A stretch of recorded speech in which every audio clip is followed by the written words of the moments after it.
বকশীবাজারে ঢাকা আলিয়া মাদ্রাসার মাঠে অস্থায়ী আদালতে বিডিআর হত্যাকাণ্ড মামলার শুনানির কথা থাকলেও মাঠে অস্থায়ী আদালত সরিয়ে নিতে রাস্তা অবরোধ করে বিক্ষোভ করছে শিক্ষার্থীরা। আলিয়া মাদ্রাসা মাঠে আর অস্থায়ী আদালত বসতে দেয়া হবে না বলেও ঘোষণা দিয়েছে তারা। শিক্ষার্থীরা জানান ৩ মাসের কথা বলে ২০১২ সাল থেকে এখানে চলছে অস্থায়ী আদালত, ফলে একাডেমিক কার্যক্রম ব্যাহত হচ্ছে বলে অভিযোগ করেন শিক্ষার্থীরা। জানান আলিয়া মাদ্রাসা মাঠে প্রশাসনকে ঢুকতে দেয়া হবে না। শিক্ষার্থীরা জানান মধ্যরাতে মূল ফটকের তালা কেটে ভেতরে ঢুকতে চাইলে বিক্ষোভ শুরু করে শিক্ষার্থীরা। রাতভর রাস্তা বন্ধ করে বিক্ষোভ করে তারা। সকাল থেকে আশপাশের সব রাস্তা বন্ধ করে চলে বিক্ষোভ। অস্থায়ী আদালত না সরানো পর্যন্ত রাস্তা বন্ধ রাখার ঘোষণা দেন তারা। এই ঘটনায় শিক্ষার্থীদের সাথে মীমাংসার চেষ্টা করছে প্রশাসন। এই প্রসঙ্গে রাজধানীর বকশীবাজার এলাকা থেকে আমাদের সাথে যুক্ত আছেন সহকর্মী মাইনুল মারুফ।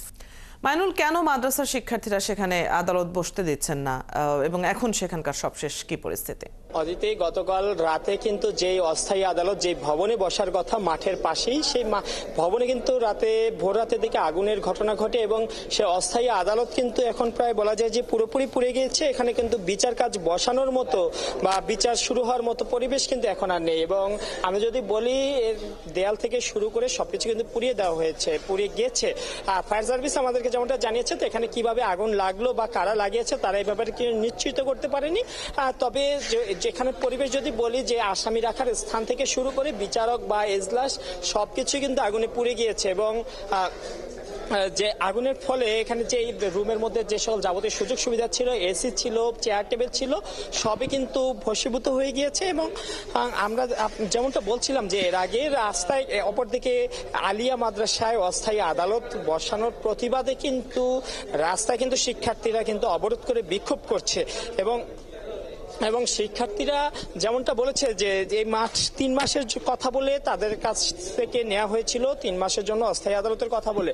তবে দীর্ঘ ২০১২ সাল থেকে এখন পর্যন্ত এতগুলো বছর পার হয়ে গেল, এই অস্থায়ী আদালত স্থায়ী রূপ নিয়েছে এবং তারা বলছেন যে এই আদালতের অস্থায়ী কার্যক্রম চলার কারণে তাদের পড়াশোনায় বা একাডেমিক কার্যক্রমে বাধাগ্রস্ত হচ্ছেন তারা, বা তাদের একাডেমিক কার্যক্রম ঠিকভাবে পরিচালনা করতে পারছেন না। এবং এর ফলেই কিন্তু তারা গতকাল থেকেই কিন্তু বিক্ষোভ করছেন, যখন থেকে ঘোষণা হয়েছে যে এখানে আজকে বিডিআর এর যে মামলাটি রয়েছিল সে মামলার শুনানি এখানে হবে, তারপর থেকে তারা বিক্ষোভ করছেন। এবং এরই মাঝে মধ্যরাতে কিন্তু এখানে আগুন লাগার ঘটনা ঘটে, এই আদালত সম্পূর্ণভাবে পুড়ে যায় এবং এইখন কিন্তু আপনি দেখতেই পাচ্ছেন যে আদালতে যেখানে বিচারকের এজলাস থেকে শুরু করে আসামি বা আইনজীবীদের বসার স্থান সবই কিন্তু এখানে বশীভূত হয়ে গিয়েছে। এবং শুধু যে এই যে স্থানটি এমন তা কিন্তু নয়, তাই আমি যদি উপরে দেখাই, উপরের পরিবেশও কিন্তু একই অবস্থা, সেখানেও কিন্তু সম্পূর্ণরূপে পুড়ে গিয়েছে জায়গাটি। এবং বলা যায় যে এখানে বিচার কার্য পরিচালনার মতো কোনো পরিবেশ কিন্তু এখন আর নেই। এর পাশাপাশি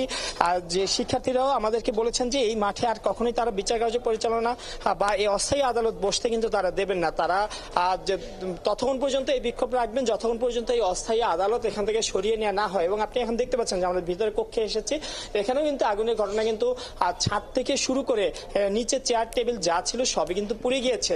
যেমনটা বলছিলাম যে এখানে যে অস্থায়ী আদালত বসে বিচার কার্য পরিচালনার যে পরিবেশ থাকার কথা, সেই পরিবেশ কিন্তু এখানে নেই। এবং কিছুক্ষণ আগে কিন্তু আমরা দেখেছি যে পুলিশ ও প্রশাসনের লোকজনও কিন্তু এসেছিল, সেনাবাহিনী এসেছিল, তারা পরিদর্শন করে গেছে এবং তারা বলেছে যে যেহেতু বিচারের কক্ষের এই অবস্থা, সেহেতু এখানে পরিদর্শনে আসবেন প্রশাসনের অন্যান্য মানুষজন, তারা এসে এটা পরিদর্শন করে তারা হয়তো বলবেন যে এখানে বিচার কাজ হবে কি হবে না। তবে এখন পর্যন্ত পুলিশ বা সেনাবাহিনী যাওয়ার পর এখন পর্যন্ত প্রশাসন থেকে কেউ আসেনি, তারা শুধু পুলিশ এবং সেনাবাহিনী জায়গাটি দেখে গিয়েছে। তবে বাকি প্রশাসন হয়তো শীঘ্রই আসবেন, তারা আবার জায়গাটি পরিদর্শন করে হয়তো পরবর্তীতে জানাবেন যে এখানে আজকে বিচার কাজ শুরু হবে কিনা। এর আগে আপনারা দেখেছি যে সকাল থেকে কিন্তু শিক্ষার্থীরা, আলিয়া মাদ্রাসার শিক্ষার্থীরা কিন্তু রাস্তা অবরোধ করছে। তারা যেমনটা বলছিলেন আজকে এখানে একটি তাদের সাংস্কৃতিক অনুষ্ঠানও ছিল, সেই সাংস্কৃতিক অনুষ্ঠান থাকার পরও হঠাৎ করেই গতকাল রাতে তাদেরকে জানানো হয় যে এখানে